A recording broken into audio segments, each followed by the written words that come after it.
Argent, foi et lucidité. Une leçon de l'Évangile selon saint Matthieu.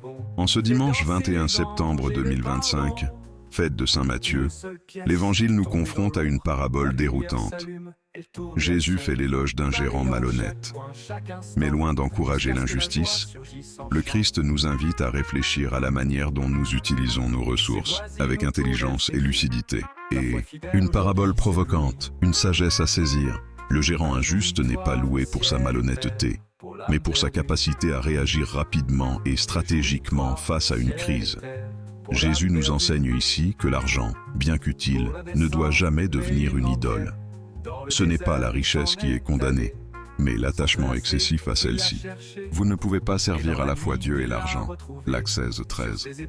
La vraie question n'est pas de savoir si nous possédons de l'argent, mais si l'argent nous possède. Amos, une dénonciation toujours actuelle. La première lecture, tirée du livre d'Amos, résonne comme une mise en garde contre l'exploitation des plus faibles. Le prophète dénonce une société où le profit prime sur la dignité humaine.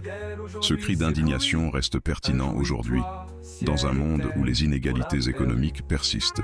Non, jamais je n'oublierai aucun de leurs méfaits. Am 8:7. Saint Paul. Priez pour tous, gouvernants compris.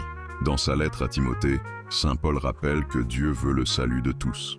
Il nous exhorte à prier pour tous les hommes, y compris les responsables politiques, afin qu'ils agissent avec justice et vérité. Dieu veut que tous les hommes soient sauvés. 1 Tm 2:4. 5 pistes concrètes pour vivre l'Évangile. 1. Ne pas idolâtrer l'argent. 2. Être fidèle dans les petites choses. 3. Mettre nos biens au service du royaume. 4. Prier pour ceux qui gouvernent. 5. Choisir Dieu plutôt que les idoles. Saint Matthieu. Un exemple de conversion radicale. Ancien collecteur d'impôts, Matthieu a tout quitté pour suivre Jésus.